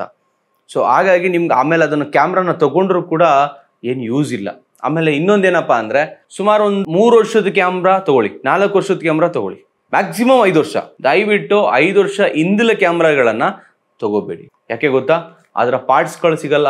ಎರಡನೇದು, ಅದರ ಟೆಕ್ನಾಲಜಿ ಇವತ್ತಿರಲ್ಲ. ಯಾಕೆಂದ್ರೆ ಪ್ರತಿ ವರ್ಷ ಟೆಕ್ನಾಲಜಿಗಳು ಚೇಂಜ್ ಆಗುತ್ತೆ. ಸೊ ಹಾಗಾಗಿ ಹೇಳ್ತಾ ಇದ್ದೀನಿ. ಸೊ ಪಾರ್ಟ್ಸ್ಗಳು ಸಿಗಲ್ಲ, ನಿಮಗೆ ಟೆಕ್ನಾಲಜಿ ಸಿಗಲ್ಲ. ಅಕಸ್ಮಾತ್ ಅದ್ರದ್ದು ಯಾವ್ದಾದ್ರು ಏನಾದ್ರು ಅಪ್ಡೇಟ್ ಬೇಕು, ಇನ್ನೊಂದೇನೋ ಪಾರ್ಟ್ಸ್ ಚೇಂಜ್ ಮಾಡೋಣ, ಸಮಥಿಂಗ್ ಏನೇ ಗೆಜೆಟ್ಸ್ ನಿಮಗೆ ಹುಡುಕಿದ್ರು ಅದಕ್ಕೇನೋ ಒಂದು ಫ್ಲಾಶ್, ಏನೋ ಇನ್ನೊಂದೇನೋ ಸಮಥಿಂಗ್ ಮೈಕ್, ಈ ಥರ ಏನೋ ಒಂದು ಹೋಗ್ಬಿಟ್ಟಿದೆ ಅಂದರೆ ಅದು ಯಾವುದೂ ನಿಮಗೆ ಸಿಗಲ್ಲ. ಹಾಗಾಗಿ 5-6 ವರ್ಷದ ಹಿಂದ್ಲು ಕ್ಯಾಮ್ರಾಗಳನ್ನು ನೀವು ಪರ್ಚೇಸ್ ಮಾಡೋಕೆ ಹೋಗಬೇಡಿ. ನಿಮ್ಮ ಹತ್ರ ದುಡ್ಡು ಇಲ್ವಾ, ಇನ್ನೊಂದು ತಿಂಗಳು ವೆಯ್ಟ್ ಮಾಡಿ, ಇನ್ನೊಂದು ಸ್ವಲ್ಪ ಏನಾದರೂ ಅಮೌಂಟ್ ಮಾಡಿಕೊಂಡು ಇನ್ನೊಂದು ಕ್ಯಾಮ್ರಾ, ಅಕಸ್ಮಾತ್ ಚೆನ್ನಾಗಿರೋ ಕ್ಯಾಮ್ರಾ, ಒಂದು 5 ವರ್ಷದ ಒಳಗಡೆ ಇರೋ ಕ್ಯಾಮ್ರಾಗಳನ್ನ ತಗೊಳ್ಳಿ. 5-6 ವರ್ಷದ ಹಿಂದ್ಲು ಕ್ಯಾಮ್ರಾ ನಿಮ್ಗೆ ತೊಗೊಂಡ್ರೆ ಆ ಥರ ಒಂದು ನಿಮಗೆ ತಗೋಬೇಕಾದ್ರೆ ಇರೋ ಸಂತೋಷ 2 ದಿನ ಆದಮೇಲೆ ಇರೋದಿಲ್ಲ. ಆ ರಿಸಲ್ಟ್ ಬರಲ್ಲ, ಆ ಒಂದು ಒಳ್ಳೆ ಕ್ವಾಲಿಟಿ ಫುಟೇಜ್ ಇರಲ್ಲ, ಇವತ್ತಿಗೆ ಅದು ಮ್ಯಾಚ್ ಆಗಲ್ಲ, ಈ ಥರ ಎಲ್ಲ ಇಶ್ಯೂಸ್ ಇರುತ್ತೆ. ನಾವು ಅಕಸ್ಮಾತ್ ನನ್ನ ಹತ್ರ ಅಷ್ಟೇ ದುಡ್ಡಿರೋದು, ನಾನೇನೋ ಒಂದು ಸ್ವಲ್ಪ ಏನೋ ಟೆಸ್ಟ್ ಮಾಡೋದಕ್ಕೋ ಇಲ್ಲ ಪ್ರಾಕ್ಟೀಸ್ ಮಾಡೋಕ್ಕೋ ತೊಗೊಳ್ತೀನಿ ಅಂದರೆ ನಿಮಗೆ ಬಿಟ್ಟಿದ್ದು. ನನ್ನ ಒಪಿನಿಯನ್ ನಾನು ಹೇಳಿದ್ದೀನಿ ನಿಮಗೆ. ನೆಕ್ಸ್ಟು ನೀವು ಆ ಕ್ಯಾಮ್ರಾ ತೊಗೊತಾ ಇದ್ದೀರಾ ಅಂದರೆ ಯಾವ ಕಂಪ್ನಿಯ ಕ್ಯಾಮ್ರಾ ತೊಗೊತಾ ಇದ್ದೀರೋ ಅದರ ಬ್ಯಾಟ್ರಿ ಮತ್ತು ಅದರ ಚಾರ್ಜರ್ನೇ ನೀವು ಅವ್ರ ಹತ್ರ ತೊಗೋಬೇಕು. ಅಕಸ್ಮಾತ್ ಥರ್ಡ್ ಪಾರ್ಟಿ ಬ್ಯಾಟ್ರಿ ಅವ್ರು ಏನಾದ್ರು ಯೂಸ್ ಮಾಡ್ತಾ ಇದ್ರೆ ಸ್ವಲ್ಪ ನೋಡಿ ಮಾಡಿ ತೊಗೊಳ್ಳಿ. ಯಾಕೆಂದರೆ ಥರ್ಡ್ ಪಾರ್ಟಿ ಬ್ಯಾಟ್ರಿ ಯೂಸ್ ಮಾಡೋದ್ರಿಂದನೂ ಕೂಡ ಕ್ಯಾಮ್ರಾ ಒಳಗಡೆ ಏನು ಎಲೆಕ್ಟ್ರಿಕಲ್ ಮೆಕ್ಯಾನಿಸಮ್ ಏನಿರುತ್ತೋ ಅದು ಕೂಡ ಹಾಳಾಗೋ ಚಾನ್ಸಸ್ ಭಾಳ ಇರುತ್ತೆ. ಅಕಸ್ಮಾತ್ ನಿಮ್ಗೆ ಅವರು ಥರ್ಡ್ ಪಾರ್ಟಿ ಬ್ಯಾಟ್ರಿ ನನ್ನ ಹತ್ರ ಇರೋದು ಅದನ್ನೇ ಕೊಡ್ತೀನಿ ಅಂದರೆ ತೊಗೋಬೇಡಿ. ನಿಮ್ಗೆ ಅದ್ರ ಅಮೌಂಟ್ ಏನಿದೆ ನೀವು ಫೈನಲಿ ಅಮೌಂಟ್ ಏನು ಫಿಕ್ಸ್ ಮಾಡ್ತೀರಾ ಅದರಲ್ಲಿ ಆ ಅಮೌಂಟನ್ನು ಕಟ್ ಮಾಡಿ ತಗೊಳ್ಳೋದಾದರೆ ತಗೊಳ್ಳಿ. ನೆಕ್ಸ್ಟ್ ನಾವು ಚೆಕ್ ಮಾಡಬೇಕಾಗಿರೋ ವಿಷಯ ಭಾಳ ಇಂಪಾರ್ಟೆಂಟ್. ಕ್ಯಾಮ್ರಾ ಇದೆ, ಬ್ಯಾಟ್ರಿ ಇದೆ, ಲೆನ್ಸ್ ಆಯಿತು, ಮೌಂಟ್ ಆಯಿತು, ಫ್ಲ್ಯಾಶ್ ಹಾಕೋ ಜಾಗ ಆಯಿತು. ನೆಕ್ಸ್ಟ್ ನಾವು ಚೆಕ್ ಮಾಡಬೇಕಾಗಿರೋ ವಿಷಯ ಈ ಕಾರ್ಡ್ ಹಾಕುವಂಥ ಈ ಸ್ಲಾಟ್, ಸರಿನಾ? ಒಂದೊಂದು ಕ್ಯಾಮ್ರಾದಲ್ಲಿ ನೋಡಿ ಕೆಳಗಡೆ ಇರುತ್ತೆ, ಇನ್ನೊಂದು ಕ್ಯಾಮ್ರಾದಲ್ಲಿ ಸೈಡಲ್ಲಿರುತ್ತೆ. ಒಂದು ಕ್ಯಾಮ್ರಾದಲ್ಲಿ ಒಂದೊಂದೇ ಸ್ಲಾಟ್ಗಳಿರುತ್ತೆ, ಇನ್ನೊಂದು ಕ್ಯಾಮ್ರಾಗಳಲ್ಲಿ 2 ಸ್ಲಾಟ್ಸ್ ಇರುತ್ತೆ. ಸೊ ಹಾಗಾಗಿ ಕ್ಯಾಮ್ರಾ ನೀವು ತಗೋಬೇಕಾದ್ರೆ ಆ ಕ್ಯಾಮ್ರಾಗೆ ಏನಾದರೂ 2 ಸ್ಲಾಟ್ಸ್ ಇದ್ರೆ 2 ಸ್ಲಾಟಲ್ಲೂ ಕಾರ್ಡ್ ವರ್ಕ್ ಆಗ್ತಾ ಇದೆಯಾ ಅಂತ ನೋಡಿ ತಗೊಳ್ಳಿ. ಕಾರ್ಡ್ ಹಾಕಬೇಕಾದ್ರೆ ಯಾವುದೇ ಸ್ಟ್ರಗಲ್ ಇರಬಾರ್ದು. ಸೊ ಏನಾಗುತ್ತೆ, ನಾವು ಒಂದೊಂದ್ಸರಿ ಕಾರ್ಡ್ಗಳು ಹಾಕಬೇಕಾದ್ರೆ ಈಸಿಯಾಗಿ ಕಾರ್ಡು ಒಳಗಡೆ ಅಂದರೆ ಸ್ಲಾಟ್ ಒಳಗಡೆ ಮೂವ್ ಆಗಬೇಕು, ಫಿಕ್ಸ್ ಆಗಬೇಕು. ಅಕಸ್ಮಾತ್ ಅದು ಫಿಕ್ಸ್ ಆಗಿಲ್ಲ, 2 ಸರಿ ಅದನ್ನ ಫಿಕ್ಸ್ ಮಾಡೋದಕ್ಕೆ ನಾವು ಟ್ರೈ ಮಾಡ್ತಾ ಇದ್ದೀವಿ, ಸ್ವಲ್ಪ ಏನೋ ಸ್ಟ್ರಗಲ್ ಆಗ್ತಾ ಇದೆ, ಸ್ವಲ್ಪ ಏನೋ ಕರೆಕ್ಟಾಗಿ ಆರಾಮಾಗಿ ಕಾರ್ಡ್ ಮೂವ್ಮೆಂಟ್ ಆಗ್ತಾ ಇಲ್ಲ ಅಂದರೆ ಅದರಲ್ಲಿ ಏನೋ ಸಮಸ್ಯೆ ಇದೆ ಅಂತ. ಸೊ ಹಾಗಾಗಿ ಆವಾಗಲೂ ಕೂಡ ನೀವು ತಗೊಳ್ಳೋದಕ್ಕೆ ಹಿಂದೆ ಮುಂದೆ ನೋಡಿ ಸ್ವಲ್ಪ ಯೋಚನೆ ಮಾಡಿ, ಅದರಲ್ಲಿ ಏನೂ ತಪ್ಪಿಲ್ಲ. ಎರಡನೇದು, 2 ಸ್ಲಾಟ್ ಇದ್ರೆ 2 ಸ್ಲಾಟು ವರ್ಕ್ ಆಗಬೇಕಂತ ಅವಾಗಲೇ ನಾನು ಹೇಳಿದ್ದೀನಿ. ಅದ್ರ ಜೊತೆಗೆ ಅದ್ರ ಸುತ್ತ ನೋಡಿ, ಸ್ವಲ್ಪ ಗಮನ ಹರಿಸಿ, ಬ್ಯಾಟ್ರಿ ಎಲ್ಲ ರಿಮೂವ್ ಮಾಡಿ, ಕಾರ್ಡನ್ನು ರಿಮೂವ್ ಮಾಡಿಬಿಟ್ಟು ನೋಡಿ. ಕೆಲವೊಂದು ಸರಿ ಅಲ್ಲಿ ತುಕ್ಕಿಡ್ದಿರೋ ಚಾನ್ಸಸ್ ಇರುತ್ತೆ. ಏನಾದರೂ ಸಮಥಿಂಗ್, ಏನೋ ಸ್ವಲ್ಪ ನೀರಿತ್ತು, ಇನ್ನೊಂದೇನೋ ಬೇರೆ ಏನೋ ಸ್ವಲ್ಪ ಸ್ಪ್ರೇ ಮಾಡಿಬಿಟ್ಟಿದ್ರು ಕ್ಲೀನ್ ಮಾಡಬೇಕಾದ್ರೆ, ಅವಾಗ ತುಕ್ಕಿಡ್ಬಿಡುತ್ತೆ. ಸಾಮಾನ್ಯವಾಗಿ ಕ್ಯಾಮ್ರಾ ಒಳಗಡೆ ತುಕ್ಕಿಡಿಯೋದಿಲ್ಲ, 99% ಇರೋಲ್ಲ, ಬಟ್ 1% ಚಾನ್ಸಸ್ ಇದೆ. ಅಕಸ್ಮಾತ್ ಅವರೇ ಏನಾದರೂ ಮಾಡಿದರೆ ಮಾತ್ರ ಆ ಚಾನ್ಸಸ್ ಇರುತ್ತೆ. ತುಕ್ಕಿದ್ರೆ, ಕಲೆ ಇದ್ದರೆ, ಅಕಸ್ಮಾತ್ ಏನಾದ್ರು ಲೂಸ್ ಇದ್ದರೆ ಆ ಮೆಕ್ಯಾನಿಸಮು, ಅದನ್ನು ತಗೊಳ್ಳೋಕ್ಕೆ ಹೋಗಬೇಡಿ. ಸೊ ಕ್ಯಾಮ್ರಾ ತಗೋಬೇಕಾದ್ರೆ ತುಂಬ ಕಡೆ ನಾವು ಇದನ್ನು ಸರ್ಚ್ ಮಾಡ್ತೀವಿ. ಒಂದು ಫ್ರೆಂಡ್ ಸರ್ಕಲಲ್ಲಿ ಮಾಡ್ತೀವಿ, ಇನ್ನೊಂದು ಈ ಸೆಕೆಂಡ್ಸ್ ಕ್ಯಾಮ್ರಾ ಡೀಲರ್ಗಳ ಹತ್ರ ಮಾಡ್ತೀವಿ. ಒಳ್ಳೇದು. ಇದಕ್ಕಿಂತ ಮೇಲೆ ಹೋಗ್ತೀವಲ್ಲ, ಫೇಸ್ಬುಕ್, ಈ OLX ಮತ್ತು ಗೂಗಲ್ನಲ್ಲಿ ಸರ್ಚ್ ಮಾಡಿ ಯಾವುದೋ ಒಂದು ಬೇರೆ ಆನ್ಲೈನ್ ಕಾಂಟ್ಯಾಕ್ಟ್ ಸಿಕ್ಕಿ ನಾವು ಅವ್ರಿಗೆ ಫೋನ್ ಮಾಡಿ, ಅವ್ರು ನಿಮ್ಗೆ ಏನು ಹೇಳ್ತಾರೆ, ಏನು ಮಾಡ್ತಾರೆ, ಕಾಲ್ ಮಾಡಿಬಿಟ್ಟು ಈ ಥರ ನಮ್ಮದು ಕ್ಯಾಮ್ರಾ ಕೇಳಿದ್ರಲ್ಲ ಸರ್, ಬನ್ನಿ ಸರ್ ಹಿಂಗೆ ನಮ್ಮ ಲೊಕೇಶನ್ಗೆ, ನಿಮ್ಗೆ ಎಲ್ಲ ಥರದ ಲೆನ್ಸಸ್ ನಾವು ಇಲ್ಲೇ ಪ್ರೊವೈಡ್ ಮಾಡ್ತೀವಿ, ಇಲ್ಲೇ ನೀವು ಕಂಪ್ಲೀಟಾಗಿ ಚೆಕ್ ಮಾಡ್ಕೊಳ್ಳಿ, 5 ಅಲ್ಲ 10,000 ರೂಪಾಯಿ ಕಮ್ಮಿ ಮಾಡಿಕೊಡ್ತೀನಿ ಅಂದರೆ ನಿಮ್ಮ ಮಾತುಕತೆ ಚೆನ್ನಾಗಿದ್ದಾರೆ, ನೀವು ಪರ್ಸನ್ ಚೆನ್ನಾಗಿದ್ದಾರೆ, ಏನೇನೋ ಹೇಳ್ತಾರೆ. ದಯವಿಟ್ಟು ಅವ್ರ ಲೊಕೇಶನ್ಗೆ ಹೋಗ್ಲಿಕ್ಕೆ ಹೋಗಬೇಡಿ. ಅಕಸ್ಮಾತ್ ಅದೇನಾದರೂ ಫ್ರಾಡ್ ಆಗಿದ್ರೆ ನಿಮ್ಮ ಹತ್ರ ಇರೋ ದುಡ್ಡನ್ನು ಕೂಡ ಲಪ್ಟಾಯಿಸ್ತಾರೆ, ನಿಮ್ಮನ್ನು ಕೂಡ ಏನು ಬೇಕಾದರೂ ಅವರು ಮಾಡ್ಬೋದು. ಸೊ ಹಾಗಾಗಿ ದಯವಿಟ್ಟು ಅವ್ರ ಲೊಕೇಶನ್ಗೆ ಹೋಗಬೇಡಿ. ಅದ್ರ ಬದಲು ಸೆಂಟ್ರಲ್ ಯಾವ್ದಾದ್ರು ಮಾಲು, ಹೋಟೆಲ್ಸು, ಈ ಥರ ಯಾವುದಾದ್ರೂ ಜನ ಇರೋ ಕಡೆ ಬಂದು ಆ ಒಂದು ಡೀಲಿಂಗ್ ಏನಿದೆ, ನಿಮ್ಮದು ಕ್ಯಾಮ್ರಾ ತಗೊಳ್ಳೋದು ಮಾಡೋದು ಏನಿದೆ, ನಾನು ಮೇಲ್ಗಡೆ ಹೇಳಿರುವಂಥ ಅಂದರೆ ಅವಾಗಲೇ ಹೇಳಿರುವಂಥ ಎಲ್ಲ ವಿಷಯಗಳನ್ನು ಚೆಕ್ ಮಾಡಿಕೊಂಡು ನಿಮ್ಮ ಸ್ಯಾಟಿಸ್ಫ್ಯಾಕ್ಷನ್ ಆದರೆ ದಯವಿಟ್ಟು ಕ್ಯಾಮ್ರಾ ತಗೊಳ್ಳಿ, ವಿತ್ ಬಿಲ್, ವಿತ್ ವಾರಂಟಿ ಜೊತೆಲಿ. ನೀವು ಸೆಕೆಂಡ್ಸ್ ಕ್ಯಾಮ್ರಾ ತಗೊಳ್ಳಿ, ಅದ್ರ ಜೊತೆಗೆ ಅಕಸ್ಮಾತ್ ಅವ್ರು ಏನಾದ್ರು ಲೆನ್ಸ್ ಕೊಡ್ತೀನಿ ಅಂದರೆ ಲೆನ್ಸ್ನೂ ತಗೊಳ್ಳಿ, ಏನು ತೊಂದರೆ ಇಲ್ಲ. ಸೆಕೆಂಡ್ಸ್ ಕ್ಯಾಮ್ರಾದ ತಗೋತಾ ಇದ್ದೀರಾ, ಲೆನ್ಸ್ ತಗೊಳ್ಳೋದ್ರಲ್ಲಿ ಏನೂ ಇಲ್ಲ. ಬಟ್ ನಾನು ಸೆಕೆಂಡ್ಸ್ ಕ್ಯಾಮ್ರಾ ಅಂದರೆ ಬಾಡಿಗೆ ಸಜೆಸ್ಟ್ ಮಾಡ್ತೀನಿ ಹೊರತು ಲೆನ್ಸ್ಗಳಿಗೆ ಸೆಕೆಂಡ್ಸ್ ತಗೊಳ್ಳಿ ಅಂತ ಯಾರಿಗೂ ನಾನು ಇವತ್ತಿನವರೆಗೂ ಸಜೆಸ್ಟ್ ಮಾಡಿಲ್ಲ. ಬಿಕಾಸ್ ಆಫ್ ಬಾಡಿ ನಮಗೆ ಲೈಫ್ ಬರೋ ಥರ ಲೆನ್ಸಸ್ಗಳು ಅಷ್ಟು ಲೈಫ್ ಬರೋದಿಲ್ಲ ಅಂತ ನನ್ನ ಒಪಿನಿಯನ್. ಒಬ್ಬೊಬ್ರದ್ದು ಒಂದೊಂದು ಒಪಿನಿಯನ್ ಇರುತ್ತೆ, ಇದು ನನ್ನ ಒಪಿನಿಯನ್. ಅಕಸ್ಮಾತ್ ನೀವು ಲೆನ್ಸ್ ತಗೊಳ್ಳೋ ಹಾಗಿದ್ರೆ ಆ ಲೆನ್ಸ್ ನ ಅವರು ತಗೊಂಡ್ ಬರಕ್ ಹೇಳಿ ಅದೇ ಕ್ಯಾಮ್ರಾ ಜೊತೆಲಿ. ಅದಲ್ದೇನೆ ಅದರಲ್ಲಿ ಲೆನ್ಸ್ ಗಳಲ್ಲಿ ಆಲ್ಮೋಸ್ಟ್ ಜಾಸ್ತಿ ಫಂಗಸ್ ಗಳು ಇರುತ್ತೆ, ಕರೆಕ್ಟ್ ಆಗಿ ಮೇಂಟೈನ್ ಮಾಡಿಲ್ಲ ಅಂತ. ಸೊ ಫಂಗಸ್ ಇದೆಯಾ ಇಲ್ವಾ ಅಂತ ನೋಡ್ಕೊಳ್ಳಿ. ಆ ಕ್ಯಾಫು ಮುಂದೆಗಡೆ ಕ್ಯಾಫು ಮತ್ತೆ ಹಿಂದೆಗಡೆ ಕ್ಯಾಫು ಎರಡನ್ನೂ ಬಿಚ್ಚಿ ಈ ಕಡೆಯಿಂದ ಆ ಕಡೆ ನೋಡಿ ಮತ್ತೆ ಎಲ್ಲ ನೋಡಿ. ಅಕಸ್ಮಾತ್ ಫಂಗಸ್ ಸಣ್ಣದಾಗಿದ್ರೆ ಇಲ್ಲ ಇನ್ನೂ ಜಾಸ್ತಿ ಇದ್ರೆ ಮೊಬೈಲ್ ಟಾರ್ಚ್ ಅನ್ನ ಯೂಸ್ ಮಾಡಿ ಆ ಕಡೆಯಿಂದ ಬಿಟ್ಟು ಈ ಕಡೆ ನೋಡಿ, ನಿಮ್ಗೆ ಫಂಗಸ್ ಗೊತ್ತಾಗೋಗುತ್ತೆ.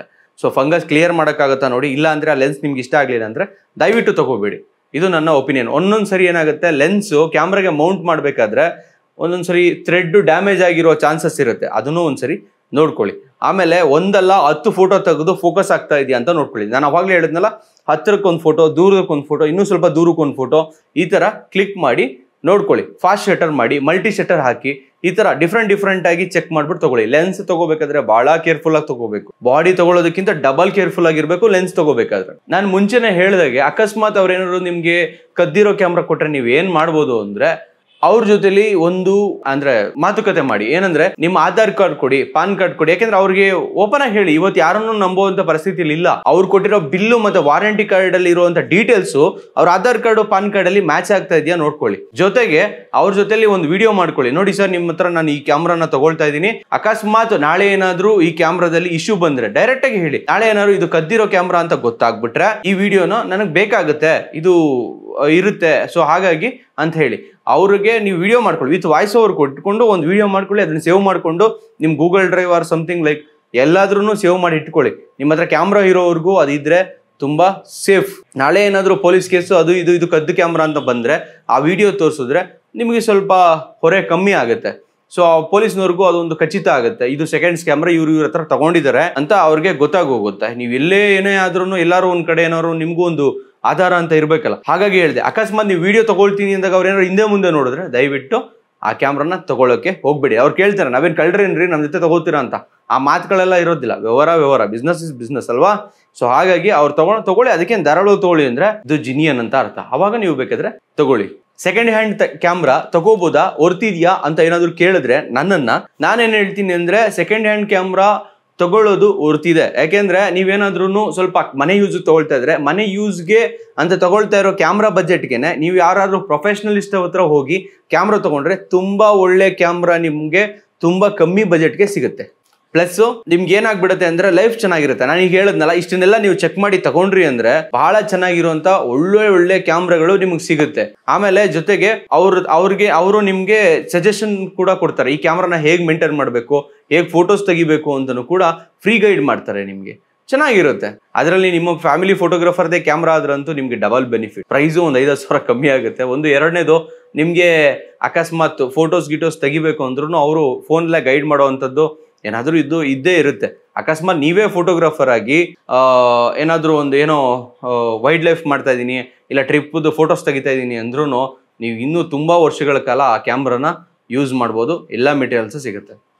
ಇಷ್ಟರವರೆಗೆ ನನಗೆ ಗೊತ್ತಿರುವಂತ ಎಲ್ಲ ಇನ್ಫಾರ್ಮೇಶನ್ನ ನಾನು ನಿಮ್ಮ ಜೊತೆಲಿ ಶೇರ್ ಮಾಡ್ಕೊಂಡಿದ್ದೀನಿ. ಇದಕ್ಕಿಂತ ಇನ್ನೂ ಒಳ್ಳೊಳ್ಳೆ ಇನ್ಫಾರ್ಮೇಶನ್ ಏನಾದ್ರು ದಯವಿಟ್ಟು ನಿಮ್ಗೆ ಗೊತ್ತಿದ್ರೆ ಕಮೆಂಟ್ ಬಾಕ್ಸ್ ನಲ್ಲಿ ಕಮೆಂಟ್ ಮಾಡಿ. ಸೊ ನನ್ನ ಕಡೆಯಿಂದ ಒಂದು ರಿಕ್ವೆಸ್ಟ್, ನಾನು ಮಾಡ್ತಾ ಇರುವಂತ ಎಲ್ಲಾ ವಿಡಿಯೋಸ್ಗಳನ್ನು ತುಂಬಾ ಜನ ನೋಡ್ತಾ ಇದ್ದೀರಾ. ಇಲ್ಲಿವರೆಗೂ 1,500 2,000 ಜನ ನೋಡಿರೋ ವಿಡಿಯೋಗಳು ಕೂಡ ಇನ್ನೂ ರನ್ ಆಗ್ತಾ ಇದೆ. 3,000 ಹೋಗ್ತಾ ಇದೆ. ಸೊ ಅದರಲ್ಲಿ ಒಂದು 40% ಜನ ಸಬ್ಸ್ಕ್ರೈಬ್ ಮಾಡ್ಕೊಂತ ಇಲ್ಲ. ಸೊ ದಯವಿಟ್ಟು ಸಬ್ಸ್ಕ್ರೈಬ್ ಮಾಡ್ಕೊಳ್ಳಿ. ಯಾಕೆ ಗೊತ್ತಾ, ನಾವು ಯಾವಾಗ ವಿಡಿಯೋ ಮಾಡ್ತೀವಿ ಅವಾಗೆಲ್ಲ ನಿಮ್ಗೆ ಆ ವಿಡಿಯೋ ಬರ್ತಾ ಹೋಗುತ್ತೆ. ಎರಡನೇದು, ಇಲ್ಲಿ ಹೇಗೆ ನಾವು ವಿಡಿಯೋ ಮಾಡ್ತಾ ಇದೀವಿ ಅಂದ್ರೆ ಎಷ್ಟು ಕಮೆಂಟ್ಸ್ಗಳು ಬಂದಿದೆ, ಅಲ್ಲಿ ಎಷ್ಟು ಜನ ಏನೇನು ಕಮೆಂಟ್ಸ್ಗಳು ಕೇಳಿದ್ರೆ ಅದ್ರ ಮೇಲೆ ನಾವು ವಿಡಿಯೋಗಳನ್ನ ಮಾಡ್ಕೊಂಡು ಹೋಗ್ತಾ ಇದೀವಿ.